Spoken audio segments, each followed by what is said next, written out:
All right. Happy Friday. We'll try this again. Welcome everyone to Sudozi's LinkedIn Live Finance Fridays. I am going live on my personal page, and we'll see how this goes. Thanks for everyone who's joining in today, and for those who've been following us for a few weeks here. I'm Rose, founder and CEO of Sudozi. We work with strategic finance teams to help with vendor planning, budgeting, and all sorts of fun things. Each week, we'll speak with a really special guest who's had a fantastic finance experience. And today, we're excited to welcome Ryan Suneson to the show. Welcome, Ryan. Thank you. Thanks for having me. Happy Friday. Thanks. Ryan, you have a really interesting career path, and would love for you to share with the audience just sort of how you got into internal audit as your first job out of college. Yeah. It's interesting. So I went to a small liberal arts school, and we didn't really have like the traditional accounting, finance majors. So yeah, I was a math econ major. I was super interested in kind of the econometrics, the statistical side of finance.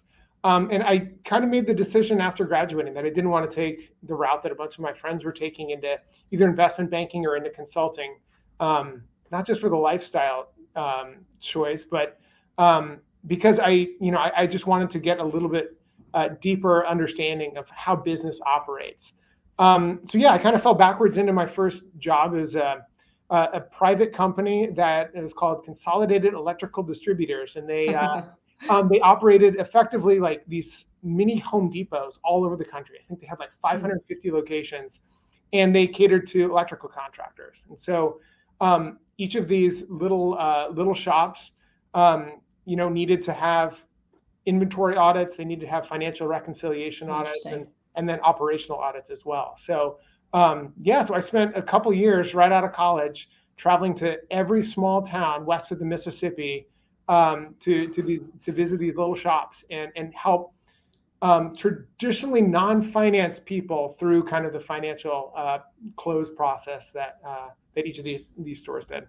That's super interesting. What's the most random or interesting part, or sort of deep dive into this industry that you've opened to sharing? I mean, it was just, it was everything. Like, I just remember like being in the warehouse Thursday, Friday nights, and just like working with the team, like counting widgets, effectively. Literally widgets. And then we would also have to, they would have these enormous spools of like copper, right? Which is incredibly expensive, like one of the highest value things that they have on, but you'd have to run it through these huge machines to like actually count every single foot of copper that they were storing. Oh, wow. Right? So, something completely new to me. But what I found really interesting was that I just really clicked with the people. And so I was able to talk with everybody from, the person who's receiving goods like off the back of the truck, who's helping, to the branch manager, to the division manager, to the board of the company. And I really was like the ability to kind of connect the dots between what each of these roles did. And then, it helped me be a better auditor because, once you strike up a conversation with somebody, they're, a little, the guard's down, and you can be a little bit better of an auditor and understand kind of what their process looks like and start understanding where gaps might exist. But yeah, it was a really interesting experience. Yeah, did you have an experience where did people know you were the auditor, or was this like undercover boss? Oh, no. They knew I was. And, a lot of times they had a bad experience in the past, right? And so like the guard is up, they're like, the auditor from LA is here to watch us count again. But once you once you get into it and you just like strike up normal conversations, like people want to tell you their story. Yeah. And so, and I loved it. Like, and I mean, I did spend more Friday evenings than I would like in Pocatello, Idaho, or Wenatchee, Washington. But it was a really good experience, and I think it really helped me, in my finance career, start identifying that like finance is not just about the numbers, right? It's about understanding people and their priorities and how all the different pieces work together. Awesome, I love it. So connect the dots from counting copper to B2B SaaS. Yeah. What was the journey there? It's a journey. So So yeah, I moved to Texas in 2006. I was following my girlfriend at the time, now wife, to law school, and we thought, we'll just we'll treat Austin as a 3-year experiment, and we've now obviously been here for 16 years, so something worked out.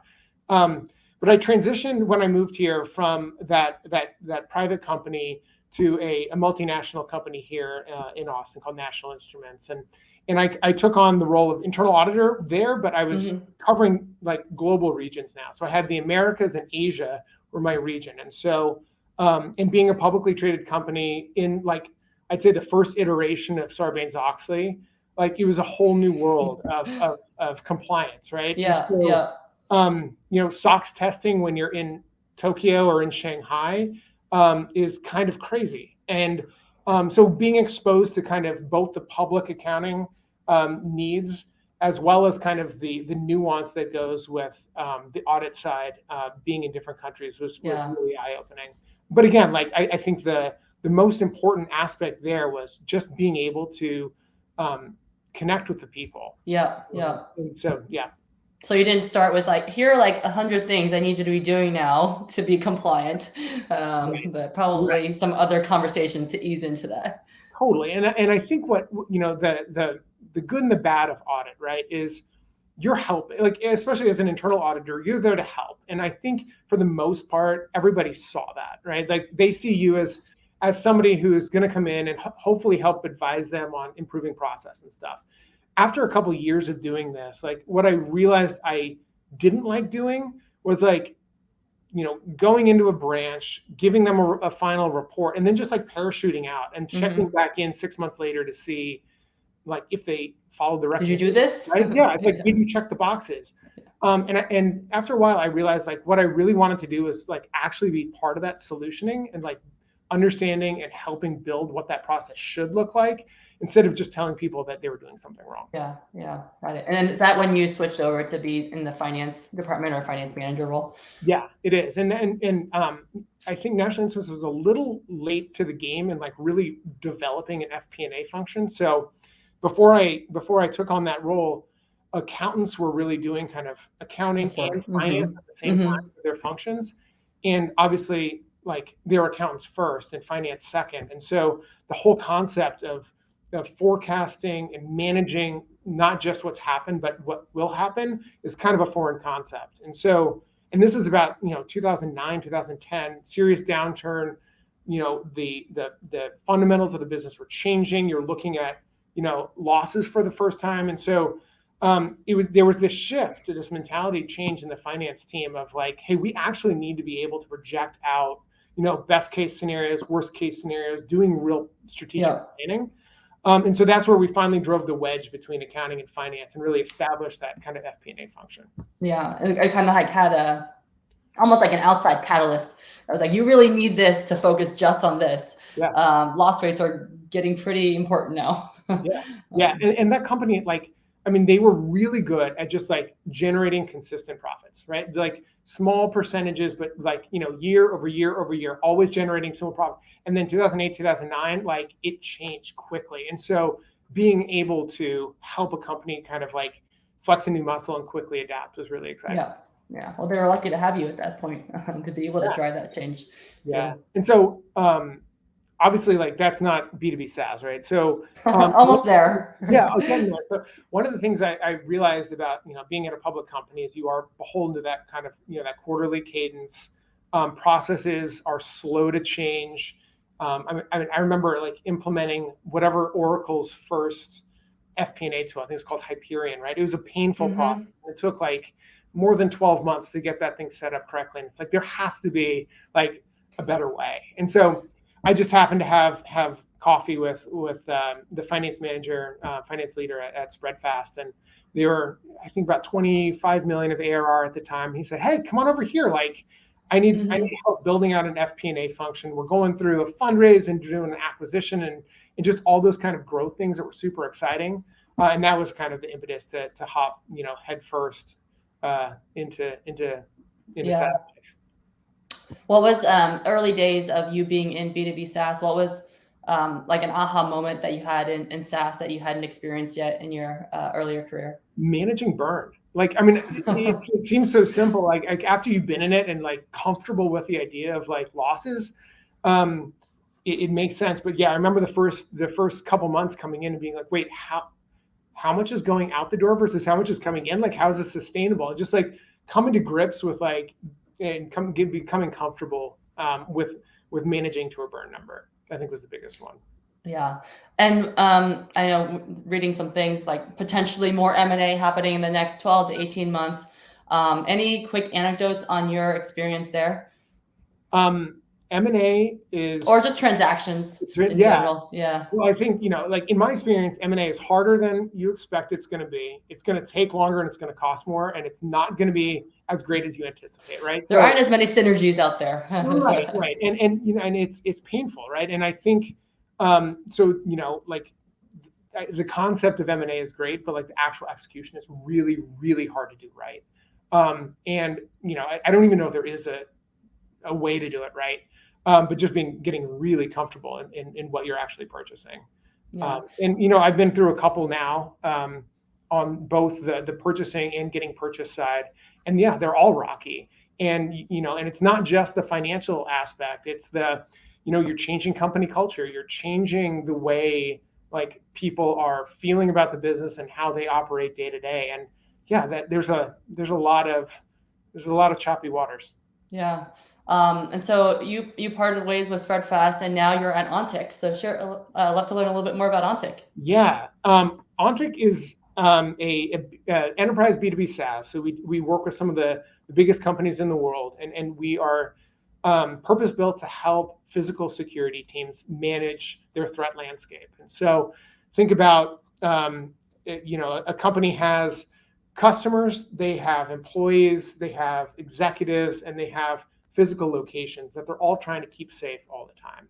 And in the world we live in today, there's just an absolute barrage of threats constantly. It's either, social threats, dark web threats, physical, physical security, like somebody driving a car around. And you can be able to kind of manage all of those all at the same time. And so what Ontic has done is build a platform to help manage that threat landscape, do investigative research, triage when an event happens, work it through, an assessment to determine if it's a real threat that needs to be watched out for, and really just kind of superpower the security teams. And as you've stood up the finance team in the past, year and a half, as Ontic has grown, how have you thought about the unique aspect of Ontic and how to like build a team to help the company grow? Yeah, it's interesting, right? Like the company growth profile is tough because it's new. It's a new industry, right? And so we're battling against or pushing up against, no budget is usually the answer we get, right? And so it's like trying to you're evangelizing the sale in addition to making a big enterprise. Right. It's tough. Right. From the finance side, like we're right now at the point at the size and scale we are with about 150 employees, where we have to empower the different organizations to really think about the financials from their perspective. So, how does a client success team determine how many headcount they need? How do they go through their prioritization of accounts and make sure that they're thinking about investment across their team correctly, instead of just having, the small executive team determine the number for them? Yeah, and I'm sure the internal audit experience you've had working with so many different teams probably helps you a lot here in pivoting the data you see from your different departments into the actual model, right? And totally translating and quantitative. I think that's like the most important part about strategic finance today, right? Is that we see all of it, right? We see the bills coming in, or the money coming in, and we see the money going out. We understand, or we have the ability to understand all the different components and how they work together. And so, I love the fact that like finance is part of the strategic planning of the company, right? We're having service margin conversations. It's like, all right, well, let's bring in finance to help model out what this service line of business should look like next year. Right. And I love being a part of those conversations early instead of just finding out about it after the fact. Yeah, absolutely. All right, as we're wrapping up here in the last minute or so, any sort of macro thoughts and how you're planning and advising the business over the next 12 to 18 months? I mean, I think smart growth is the initiative right now, right? It's we're out of that grow at all costs mentality from 4 or 5 years ago, and so it's just how do you Or earlier this year. or yeah, right? Like it flips fast, and it's how do you attach ROI to every investment you're making, and that's people or it's new initiatives, making sure that there's the revenue and cash component tied to it, and have that kind of drive the strategy conversation for the next year. It's hard, but I think that's where finance can really help. Yeah, awesome. All right, before we let you go, favorite Excel formula, shortcut, etc. And then because you're in Austin, your favorite taco place in town. Oh, favorite taco. My favorite Excel shortcut. I'm kind of old school, but it's some product. It's Love it. It's VLOOKUP on steroids, and also because we gather so much external data and dump it into spreadsheets that I want to be able to quickly pick and sort. So that's my Excel formula. And favorite taco. This is lame, and I apologize in advance, but it's Torchy's breakfast tacos, and it's less tacos, but more because Torchy's has the best queso in town, and so morning queso. That's where it's at. Good to know. We'll have to do that next time the team's in town. All right, Ryan. Thank you so much for being here. Enjoy the rest of your Friday, and catch you all next week. Thank you, Rose. Bye.